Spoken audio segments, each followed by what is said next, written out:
¿Cómo les va? Buena jornada para todos. ¿Cómo están? Vamos a hablar hoy en nuestra agenda de Bolivia. Los golpistas detuvieron al vicepresidente del MAS. Preguntamos, ¿quieren hacer lo mismo que con Lula? Allí justamente las preguntas y los interrogantes que vamos a salir a abrir y a debatir acerca de los hechos en esa otrora pujante y tan rica Bolivia. Y en Colombia preguntamos, ¿minimizará la multitudinaria movilización de ayer el gobierno del presidente Duque? Porque para hoy también prometen un segundo capítulo. Tenemos presencia en esta red social, en Twitter, pero también en Instagram. No se olvide, no nos deje solos, vaya abriendo caminos para que podamos justamente empezar a desplegar informaciones.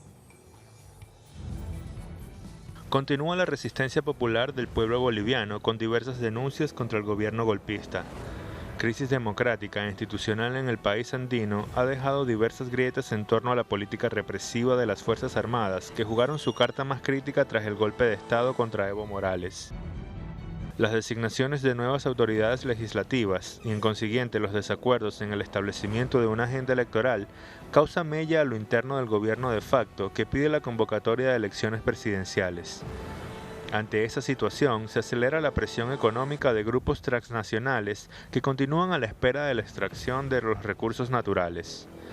Es el caso de la explotación del litio, del gas, del oro, del hierro y otros recursos estratégicos que pudieran ser el detonante de la embestida golpista.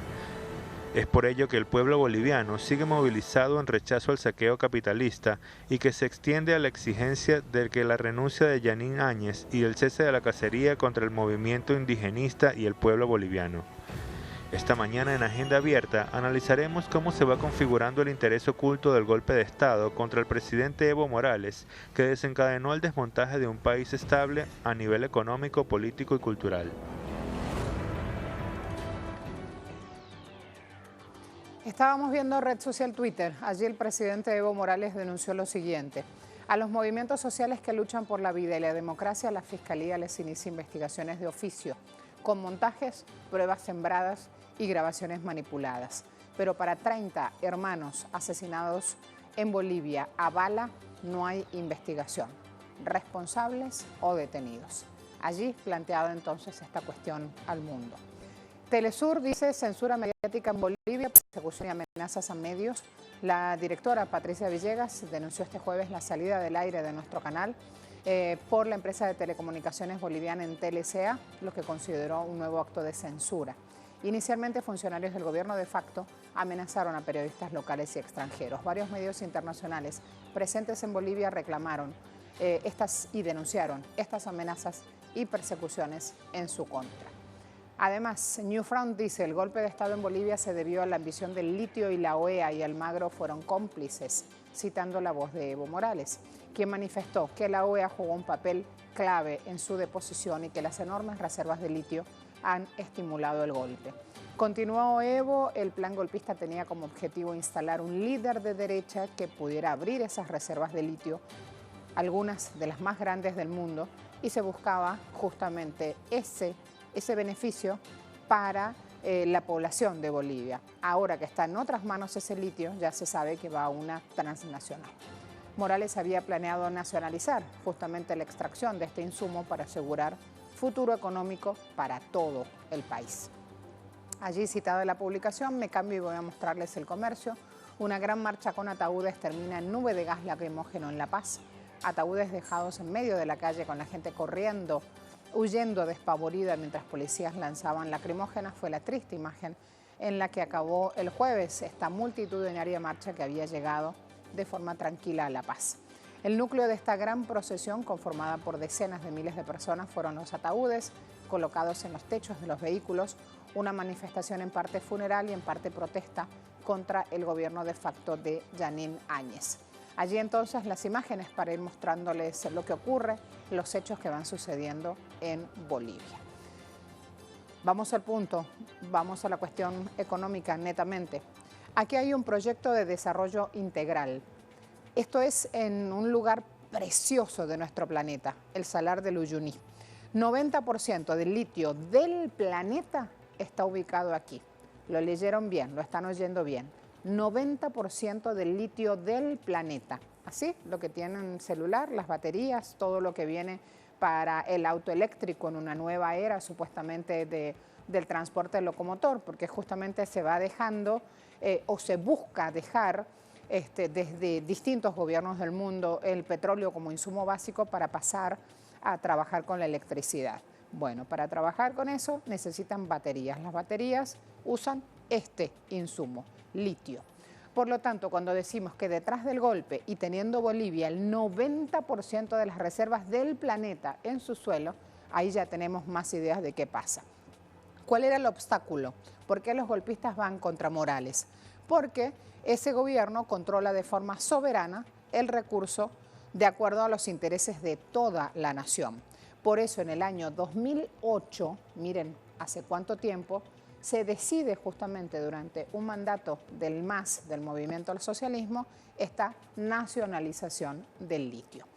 Luego, cuando vamos a ver cómo se constituye o se forma en un factor clave a la hora de este cambio de matriz energética y de patrón tecnológico, también hay que entender que lidera una disputa geopolítica en este momento. El litio está en el centro y todos los países, especialmente los buitres, están allí arriba justamente hoy de su democracia porque ya tienen en mano justamente este enorme reservorio. El sistema internacional caracteriza la pérdida de poder de Estados Unidos frente al crecimiento de China. Necesita un envión ese país norteamericano, nunca mejor dicho, al norte de nuestro territorio americano, y allí entonces se encuentra en este litio una gran fuente de recursos. Tenemos que decir que sigue la crisis democrática, que sigue el corte o la ruptura del hilo constitucional en Bolivia, tras el golpe de Estado del presidente Evo Morales, un golpe de Estado aupado por Estados Unidos y que tiene a Áñez como cabeza principal, pero no es el único. A esta hora vamos a sumar información, nos vamos a ir a suelo boliviano para ver cómo fue la jornada de ayer y qué se espera para hoy. Bienvenido Alejandro, ¿cómo te va? ¿Cómo estás, Marcela? ¿Cómo están todos la audiencia de Telesur? Saludos desde La Paz. Lo de ayer fue bastante grotesco, lo hemos visto en las imágenes extraordinarias de la nota y en vivo de nuestros compañeros aquí, Freddy Morales y el camarógrafo René, que estuvieron en el lugar de los hechos. Fue grotesco porque, como se informó, los militares habían accedido a esta cosa tan obvia y natural de dejar pasar un cortejo fúnebre que no pretendía hacer ninguna acción de violencia, pretendía demostrar su dolor y su protesta, y de repente aparecen estos policías tirando bombas lacrimógenas a mansalva contra esta gente bueno, es un espectáculo horroroso. Y al mismo tiempo tenemos que tener un poquito de memoria, Marcela. Cuando se asesinaron a 9 personas en Cochabamba, la presidenta de facto, Yanine Áñez, también salió con un Twitter a expresar su inmenso dolor por la pérdida de vidas humanas, somos todos bolivianos.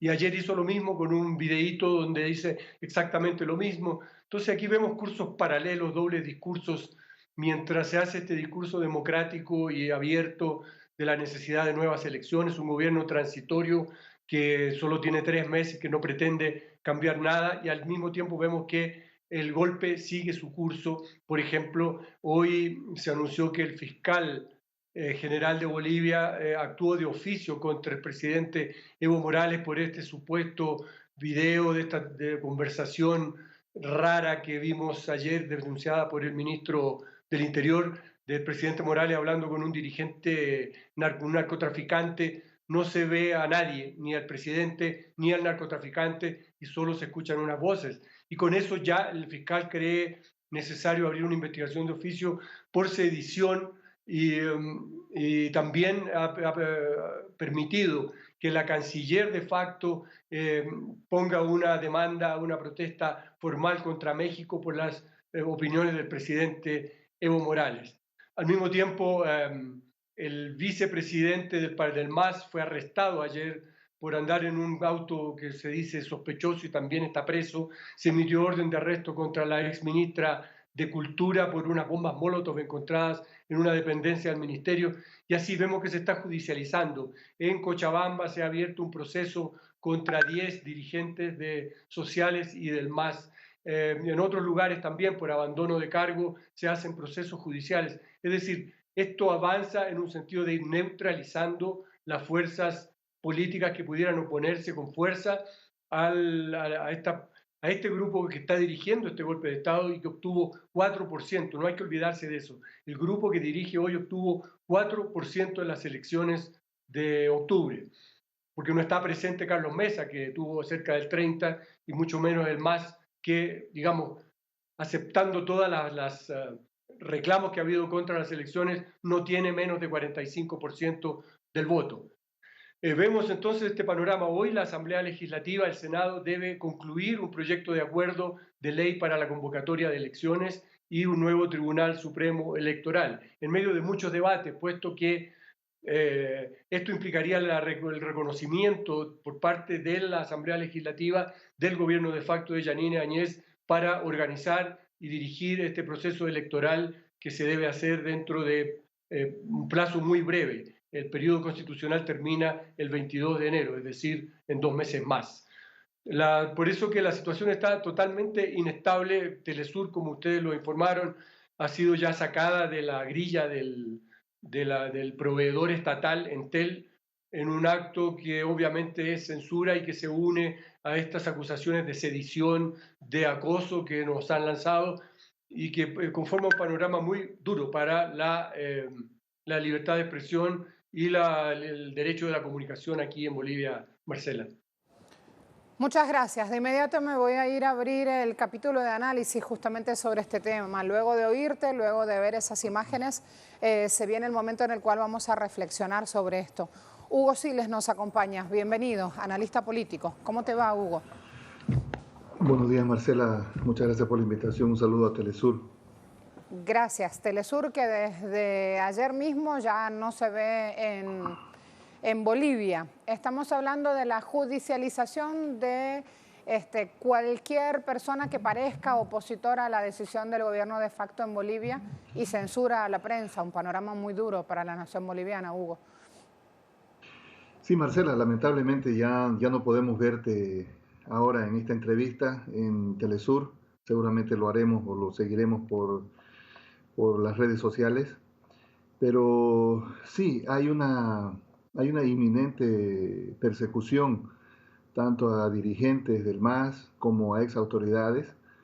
Se han abierto procesos o se están anunciando procesos que obviamente contradicen toda forma, por lo menos anunciada, anticipada, que hicieron las autoridades de turno, en el sentido de que no existiría ningún tipo de persecución.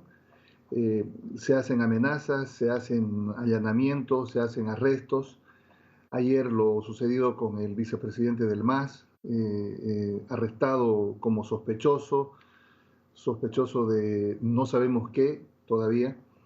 Luego también se hacen denuncias contra el exministro de Justicia, la exministra de Cultura, y así el gobierno de turno, que carece de una legitimidad, eso está comprobado por diferentes medios y formas ya establecidas, se contradice no solamente en el rol que aparentemente le tocaría establecer, que es la transición hacia un nuevo gobierno que emerja de la votación popular de nuevas elecciones, porque vemos que hay acciones de modificación de políticas públicas, anuncio de nuevas orientaciones de política exterior, nuevas orientaciones en la política, por ejemplo, de exportaciones o incluso del manejo de empresas.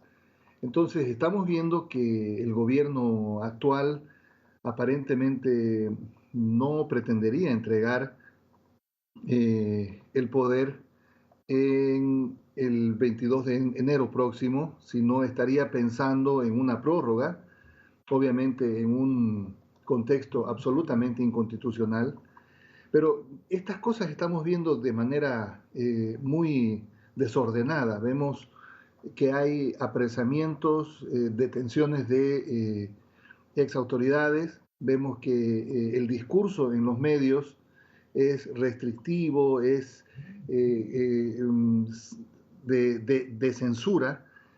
Cualquiera que opina o genera alguna alternativa de corriente de opinión es declarado como sedicioso, como terrorista. Se están graficando ya términos para poder endilgarle ciertas responsabilidades o supuestas responsabilidades que ahora emergen de terrorismo, de narcotráfico. Entonces estamos viendo esta situación muy, pero muy complicada, que encima mantiene una presencia militar y policial y una represión ante cualquier manifestación, cualquier marcha, como lo ocurrido el día de ayer. En la más insensible indolencia, las fuerzas del orden hicieron represión contra una marcha que había anunciado pacíficamente que se trasladaría desde el Alto hasta San Francisco, y esta marcha fue interrumpida con gases, con tanques, y prácticamente se generó toda una gasificación y una represión que está en las imágenes. Nadie se inventa esas imágenes que recorren el mundo. Entonces estamos viviendo días muy complicados en Bolivia. No aflora todavía una negociación y un diálogo para poder garantizar el próximo año las elecciones generales.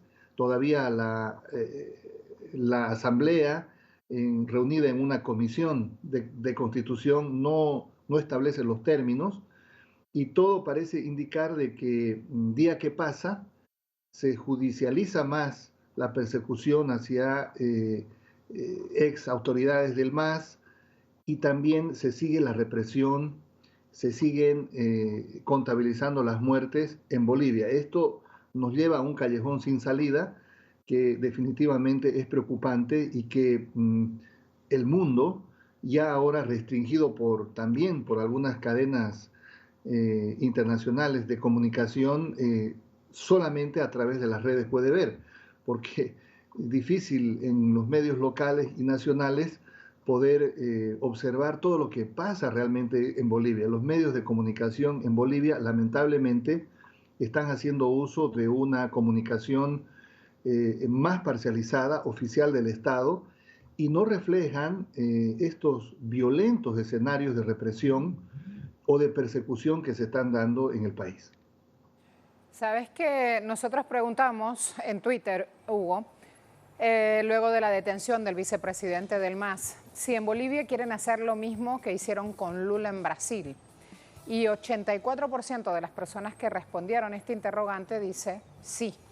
Así que ahí ya tenemos un camino abierto, justamente una línea de pensamiento, acciones claras por parte del gobierno de facto que nos llevan justamente a decir que en Bolivia hay una judicialización justamente de líderes y de lideresas sociales. Cuando hablabas de que esto no parece ser un gobierno de transición, sino que están tomando decisiones ya para quedarse en el poder, queda claro también ese hilo argumental que nos das. ¿Por qué? Porque sobre la inmensa riqueza del pueblo, de todos los bolivianos, y me refiero a los miles de millones de dólares que Bolivia tiene en reservas internacionales, un crecimiento económico arriba del 5% durante los últimos 10 años, no tenían inflación, nadie se preocupaba por el dólar en la Bolivia de hace escasos 30 días. Me pregunto también entonces el destino de ese dinero, de ese botín para los golpistas hoy. Bueno, Marcela, está claro de que las actuales autoridades posesionadas están haciendo uso de, por lo menos lo están comunicando a la opinión pública, que van a hacer algunos cambios en la orientación de las políticas públicas, y obviamente eso implica que existen intereses que son manifiestos sobre el destino de la administración de los recursos naturales, de los recursos estratégicos que tiene Bolivia, que precisamente en el marco de una política de liderazgo soberana, que condujo el presidente Morales durante una década, recuperar estos recursos naturales estratégicos para los bolivianos y luego pasarlos a una fase de industrialización que pudiera generar más recursos para los bolivianos, recursos que se han invertido de manera notable, clave en la infraestructura vial, en la asistencia del Estado hacia personas más vulnerables, a la reducción de la pobreza, políticas públicas que han permitido que Bolivia sea hoy un referente mundial. Todo esto que se ha construido en una década, más de una década, en poco tiempo, no llevamos ni un mes, pero ya existen señales de que hay un desmontaje, de que hay la intención de desmontar parte de lo que se ha construido durante muchos años en Bolivia. Y por supuesto para eso se está buscando también el afectar la imagen y liderazgo del presidente Morales. Y ese afectar el liderazgo del presidente Morales implica llevarlo a un plano de judicialización, rotularle delitos de lesa humanidad, rotularle delitos de narcotráfico, de terrorismo.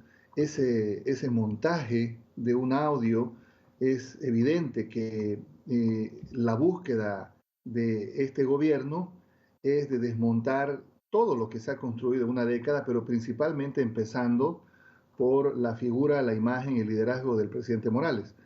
Entonces, esto está sucediendo en Bolivia.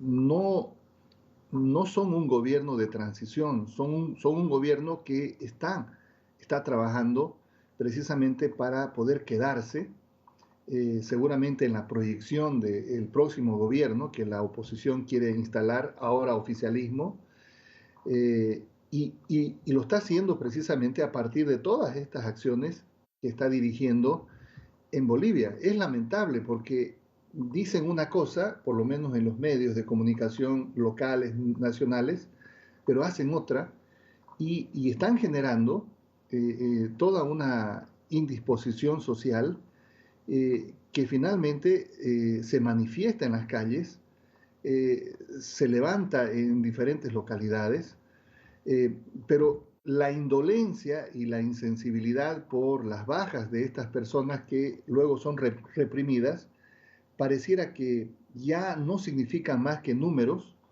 no significan más que bajas, y todavía se intenta justificar a través de diferentes formas que estas bajas han sido producidas porque hay terrorismo, hay narcotráfico, hay sedición. Entonces, realmente el discurso y la comunicación política en Bolivia está con claras intenciones de desmontar todo lo que se ha construido en una década, desmontar también el liderazgo del presidente Morales, su legado, y ello, sin duda, significa poder transitar y proyectar hacia un gobierno que sin duda girará hacia otro rumbo en economía, en sociedad, en Estado.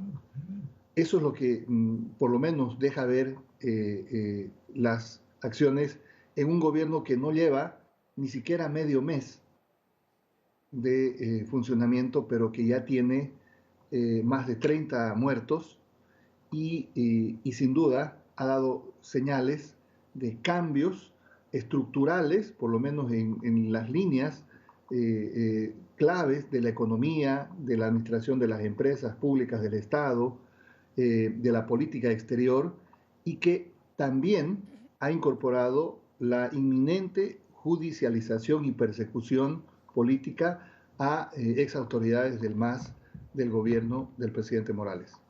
Gracias, Hugo. Un gran abrazo y nuestra solidaridad, por supuesto, desde aquí, desde Caracas. Gracias, Marcela.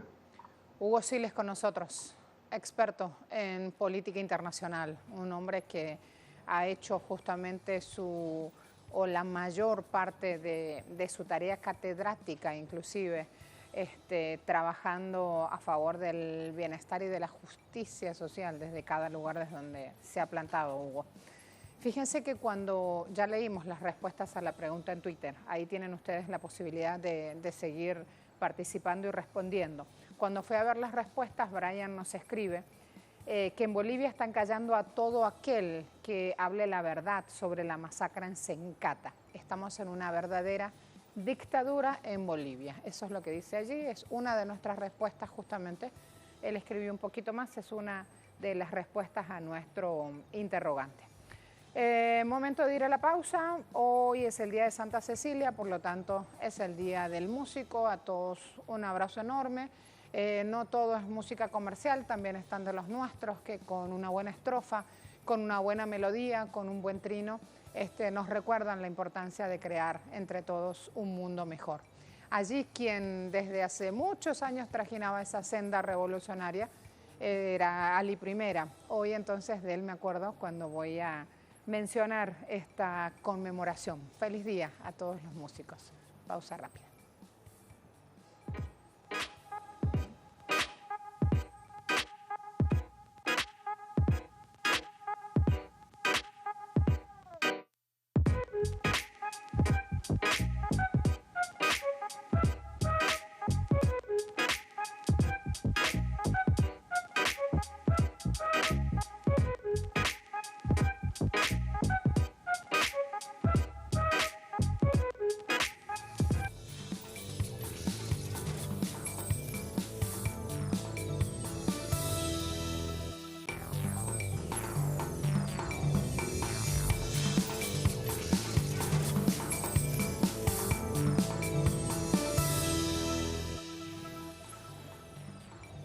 Fíjense, vamos a empezar a narrarles algunos sucesos ocurridos ayer en la nación colombiana, donde tras una convocatoria que llevó unos cuantos días, los ciudadanos se pusieron de acuerdo para ir a un paro nacional.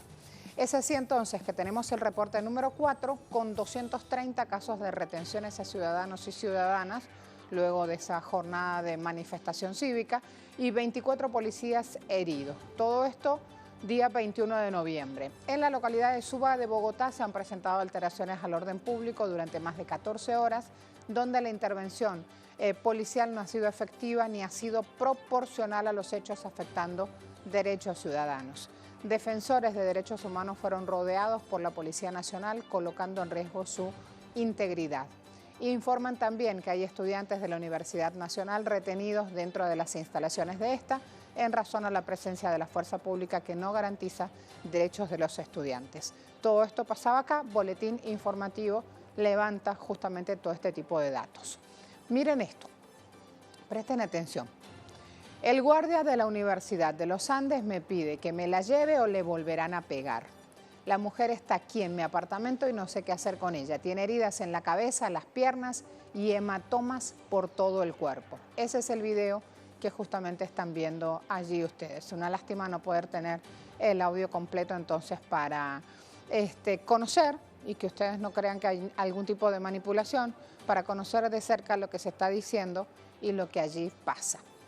Una escena más. Voy contándoles así como pequeños capítulos porque la jornada de ayer fue larga, fue extensa en todo el territorio colombiano.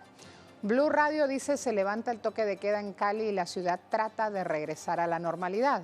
Allí entonces esta publicación también, una realidad que ha pasado esta ciudad colombiana.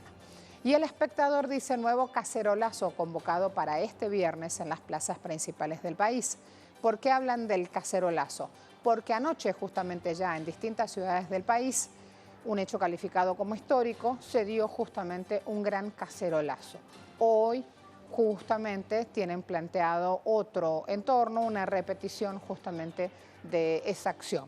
Y los puntos primordiales para la concentración, según la convocatoria que circula en redes sociales para este día, son las plazas de las principales ciudades y municipios del país.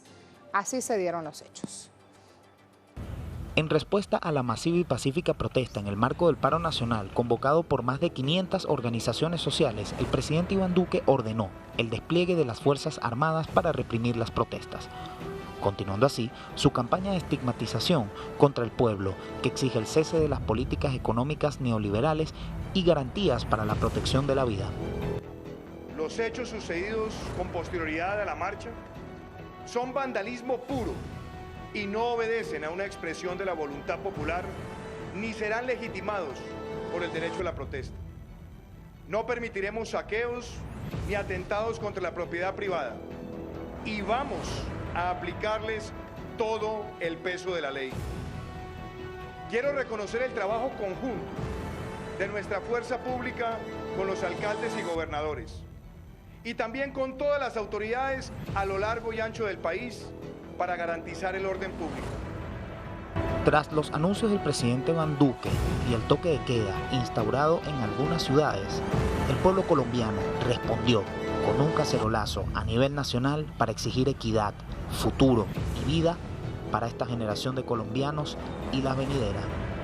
Represión, continua violación a los derechos humanos son el panorama que se vive hoy en Colombia ante el clamor popular. Hoy en Agenda Abierta haremos un seguimiento a las exigencias de los movimientos sociales y ciudadanos, quienes piden un diálogo con el gobierno de Iván Duque y el cese de la represión.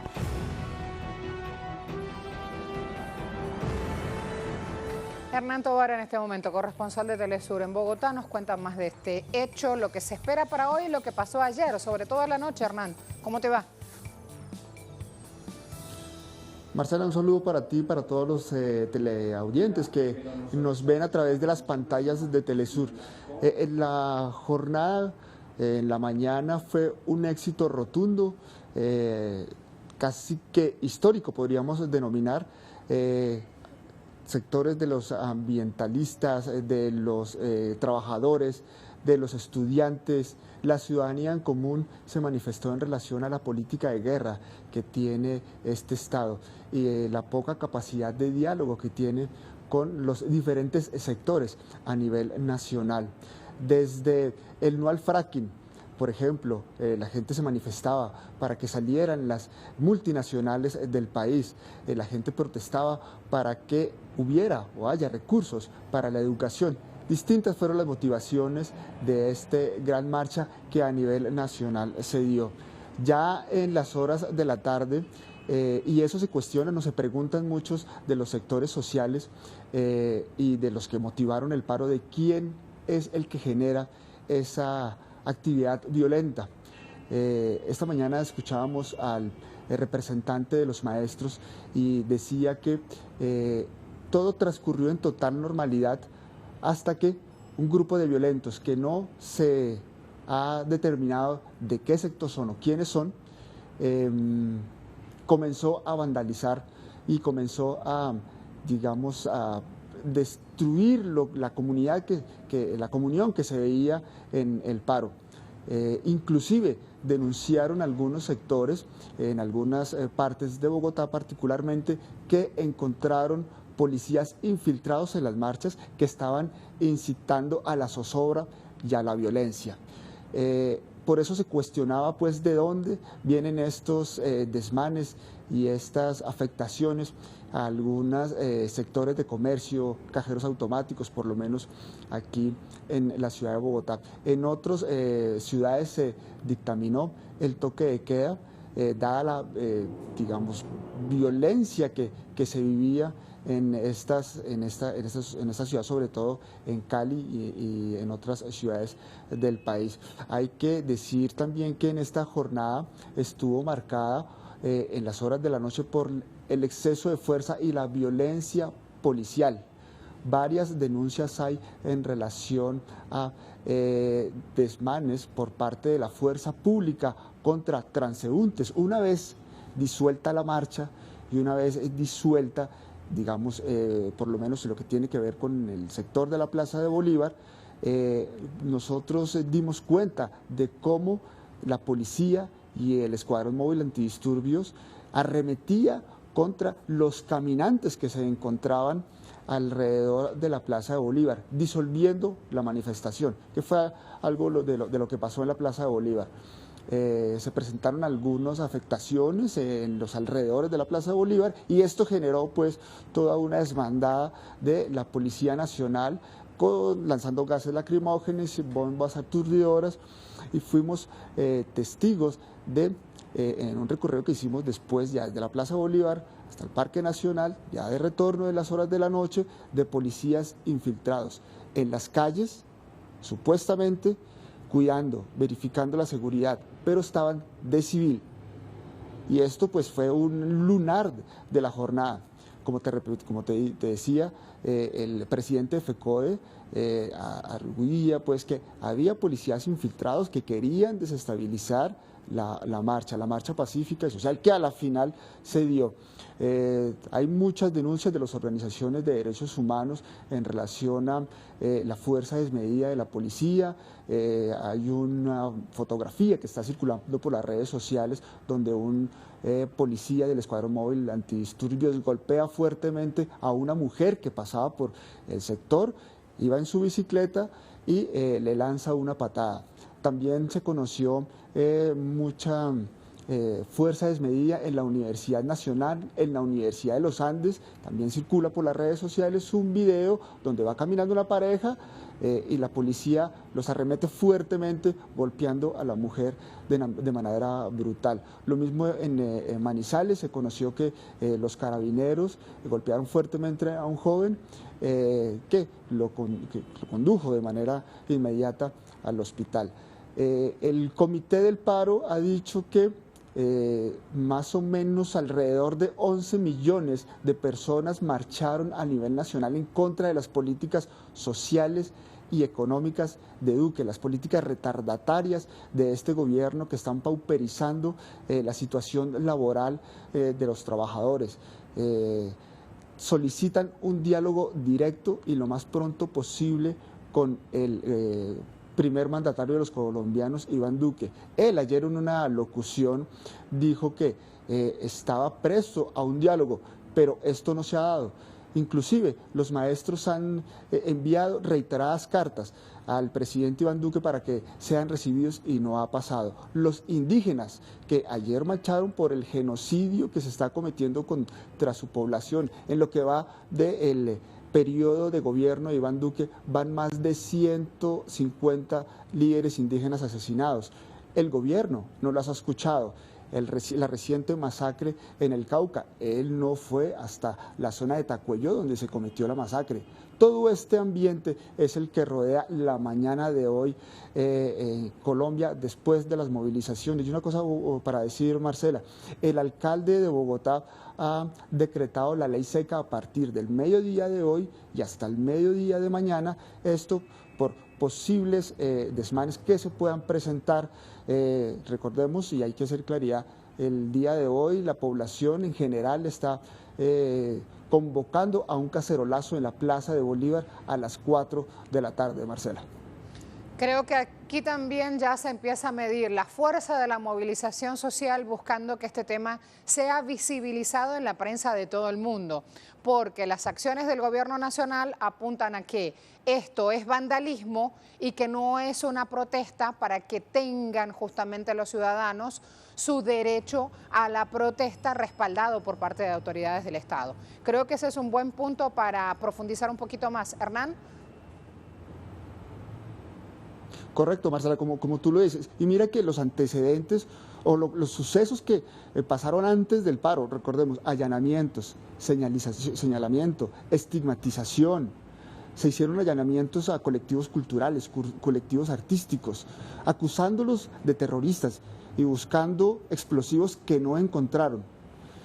Entonces todo enmarca lo que fue lo anterior del paro, lo que sucedió durante el paro y ahora lo que pasa después del paro.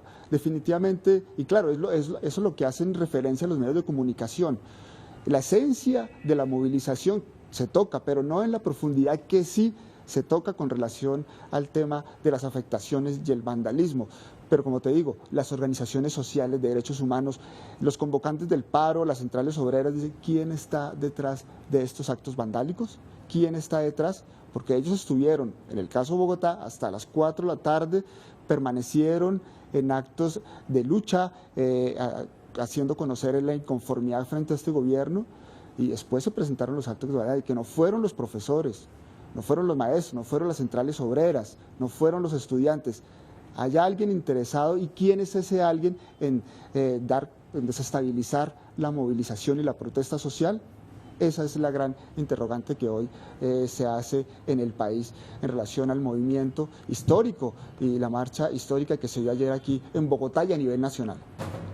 Muchas gracias, Hernán. Ayer aquí mencionábamos las razones que tienen los ciudadanos para ir al paro. Y cuando empezamos a mostrar todas esas razones, en realidad era todo, porque están en contra del sistema tributario. Justamente, mencionabas cómo los ciudadanos ayer decían no al fracking, que no se sigan llevando todas las transnacionales. También hay otros que dicen, yo salgo a la calle porque necesito estudiar, porque quiero un país con futuro desde el lado de la educación, desde el lado de la salud. FECODE diciendo no nos cumplieron todos los acuerdos con los cuales nos sacaron de la calle hace tan poco tiempo para que no se cumpla nada. Así que gracias, Hernán, quiero ir justamente a esas 10 razones con las cuales habíamos resumido por qué los colombianos salían a la calle para entender qué es lo que pasa en la nación. Hemos dicho, rechazan este paquetazo neoliberal que hace tantos años sufre Colombia. Están contra la reforma laboral, contra la reforma de pensionados, contra el holding financiero, las transnacionales, contra las privatizaciones, contra la corrupción.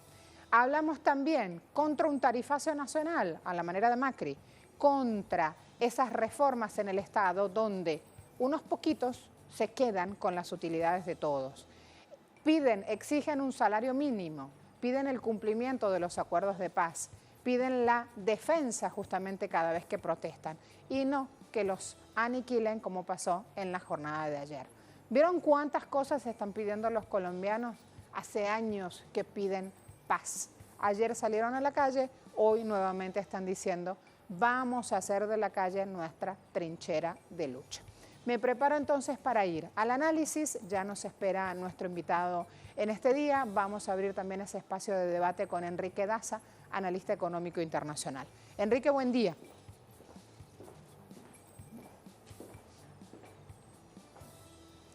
Vamos a ver si puede oírnos. Enrique, buen día. Creo que no. Mientras tanto, tenemos una pregunta en Twitter también para recordarles y para esta hora ir chequeando a ver cómo se mueve, a ver qué dicen ustedes justamente. ¿Minimizará el gobierno del presidente Duque la multitudinaria movilización de ayer? Allí la incógnita, allí las preguntas, porque si lo hace, lo que se está perdiendo es la oportunidad histórica que le dan los ciudadanos justamente de ser oídos y de participar de una democracia, no solamente que los representen porque votan. No es lo mismo democracia representativa que democracia participativa. A ver, vamos a ver resultados. Sí, dice que los van a minimizar con sus manifestaciones en la calle, dice el 55%. No el 25% y Duque es igual a Trump, 20%. Y no solo hablamos de la elección de modelo económico que se aplica en el país, de neoliberalismo puro y duro, sino también de las formas, porque fíjense, cuando hay alguien que disiente, recibe justamente el espacio que debería ser para acordar, para dialogar, recibe justamente una respuesta policial como recibieron ciudadanos colombianos ayer. Enrique, espero ya puedas oírme. Sí. Qué sí, bueno. ¿Cómo te va? Buen día. Hablemos del Colombia que hoy amanece distinto a los últimos días. Un Colombia que ayer vivió una Colombia que ayer vivió una jornada histórica con un pueblo en la calle reclamando por lo suyo. Sí, yo pienso que Colombia es uno de los países más desiguales del mundo. Hay una enorme concentración de la riqueza, una pobreza, un desempleo de casi 3 millones de personas, una informalidad superior al 50%, y desde hace varios años se vienen implementando políticas neoliberales que han afectado gravemente en temas no únicamente laborales, sino además de eso, la gestión de los servicios de salud, la carencia de acceso a la educación, etcétera. Entonces yo pienso que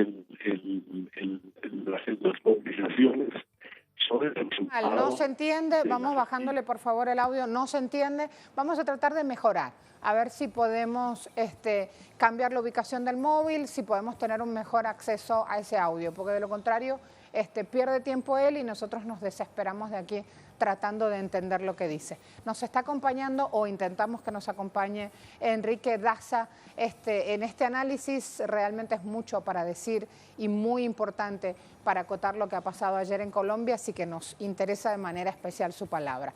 Enrique, quiero ver si ahora te oímos mejor. Yo estoy oyendo bien. No, no lo oímos mejor. Yo oigo bien. No, se entrecorta y hay algunos conceptos entonces que no se entienden porque la llamada telefónica en sí está entrecortada. Vamos a intentarlo ahora y rogamos que pueda realmente oírse mejor. Enrique. Yo estoy pendiente. De acuerdo, hacemos una pausita rápida para mejorar este audio y volvemos.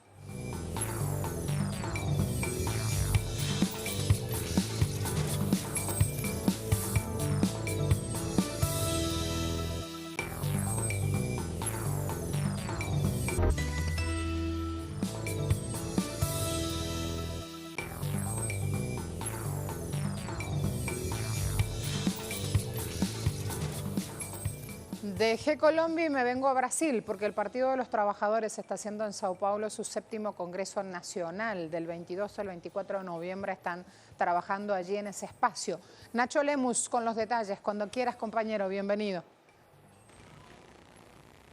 Saludos. Durante 3 días el Partido de los Trabajadores, el mayor partido de Brasil con cerca de 2.300.000 afiliados, lleva a cabo su Congreso Nacional. Este Congreso estaba previsto para noviembre justamente y coincidió con la liberación del expresidente Lula, que se encontraba preso en Curitiba y fue liberado a partir de una determinación de la Corte Suprema sobre la anulación de las prisiones en segunda instancia. En ese sentido, la presencia de Lula le dará un condimento muy especial a este encuentro del Partido de los Trabajadores, donde se definirán ahora las políticas y medidas que tomará el partido para hacer oposición al gobierno de Jair Bolsonaro, si realmente habrá una amplia coalición de partidos, incluyendo sectores también de centro en Brasil, y especialmente se pondrá foco también en la cuestión que atañe a las elecciones municipales que tendrán lugar en el año 2020. Si el Partido de los Trabajadores finalmente, como se prevé hasta ahora, apoyará a candidatos de izquierda y centro de otros partidos en diversos municipios para conseguir ganar apoyo en la correlación de fuerzas contra el gobierno de Jair Bolsonaro. Uno de los puntos principales también que se ha discutido es si el Partido de los Trabajadores apoyará realmente un proceso de impeachment contra el presidente Jair Bolsonaro. Sin embargo, ya los comentarios previos a esta reunión del Partido de los Trabajadores prevén que no haya una medida y una acciones en ese sentido por parte del mayor partido de la izquierda brasileña. Entonces, 3 días de reuniones. En la jornada de hoy hablará Luis Ignacio Lula da Silva en la apertura en la Casa de Portugal, un evento que será cerrado pero contará con pantallas gigantes para tantos afiliados del Partido de los Trabajadores que llegan de diferentes estados hasta Brasil. Ya se han nominado 800 delegados por más de 370.000 con más de 370.000 votos en todo el país, y se concentrarán en Sao Paulo todas estas personas seguramente para saber cuáles serán las medidas de aquí en adelante por parte del Partido de los Trabajadores. Para cerrar, un punto importante es que se votarán también los dirigentes nacionales del Partido de los Trabajadores. Gleisi Hoffmann, la actual presidenta, está prevista como a partir de una reelección como la próxima presidenta nuevamente del Partido de los Trabajadores. Veremos qué ocurre. Lo cierto es que hasta el momento se prevé entonces que Gleisi Hoffmann continúe siendo presidenta del Partido de los Trabajadores. Esto será determinado oficialmente el próximo domingo. Estudios. Muchas gracias, qué bueno sería. Vamos a Chile. Protestas 5 semanas seguidas. El Instituto Nacional de Derechos Humanos anunció que aumentaron las cifras de heridos durante los actos de represión que ejercen carabineros y fuerzas militares chilenas. Leonel Retamala avanza ahora con esa información. Vamos a conocer. La sociedad chilena sigue manifestándose en las calles. Hoy se cumplen 5 semanas desde que comenzara el estallido social el pasado 18 de octubre y hay convocatorias masivas para repletar nuevamente la Plaza Italia, renombrada como Plaza de la Dignidad. También los funcionarios públicos, trabajadores estatales, continúan su jornada de agitaciones en el marco de sus movilizaciones por reajuste salarial, mayores ingresos para su sector y también en apoyo a las demandas y al pliego de demandas que ha movilizado a gran parte del país durante estas ya 5 semanas. También va en aumento las cifras de personas heridas, según los últimos datos entregados por el Instituto Nacional de Derechos Humanos, ascendió a 2.500 personas heridas producto del accionar de carabineros.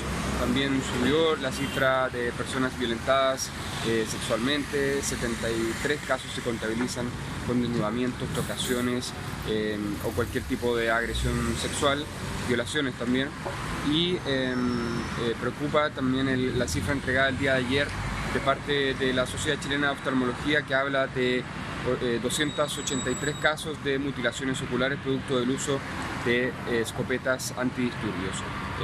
Para la semana se esperan nuevas movilizaciones de parte de los trabajadores estatales que siguen movilizados, siguen agitando, y bueno, las personas en las calles, como lo hemos visto en los últimos reportes, en los últimos días, no cesan de llegar hasta la Plaza Italia. Es un espacio ocupado por el que desfilan muchos intereses, organizaciones de la sociedad civil, grupos distintos, tratando de mantener visible la demanda y de hacer la solicitud por una asamblea constituyente una demanda irreversible para el pueblo de Chile, así como las demandas que ellos están planteando en temas como salud, educación, vivienda y otros. Muchas gracias.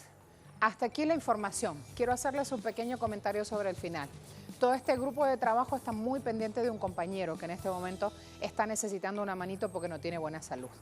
Andrés Vergels es un pilar de la televisión venezolana, es un director de televisión muy conocido, muy querido en este país. Hace 14 años nos acompaña aquí en Telesur. Tengo la enorme satisfacción de contarles y de agradecerle cada día a Andrés por todo lo que me enseña, por todo lo que me ha enseñado y me enseña, por cada uno de esos detallecitos pequeños que viene. Cuando estamos en el programa y dice, hay alguien que no está bien iluminado, viene y mueve todos los equipos y el personal para que cada detalle salga como tiene que salir. Ese es Vergels. Está hospitalizado en Lidi, se necesita una manito, los insumos quirúrgicos para una intervención que sabemos, viejo, va a salir muy bien, así que tranquilo. Hasta hace minutos los compañeros hablaban con su hijo pendientes de cada detalle de salud. Sobre el cariño, ahora lo que falta es que llegue lo otro. La decisión y la determinación médica está. Sabemos que todo va a salir muy bien una vez que lleguen esos insumos quirúrgicos. Viejo, te quiero. Viejo, te abrazo, te acompaño en este momento. A todos muchas gracias. Permítanos ese momento de cariño porque así somos. Cuando alguien en la familia necesita una mano, aquí estamos. Hasta luego. Gracias por confiar en nosotros cada día.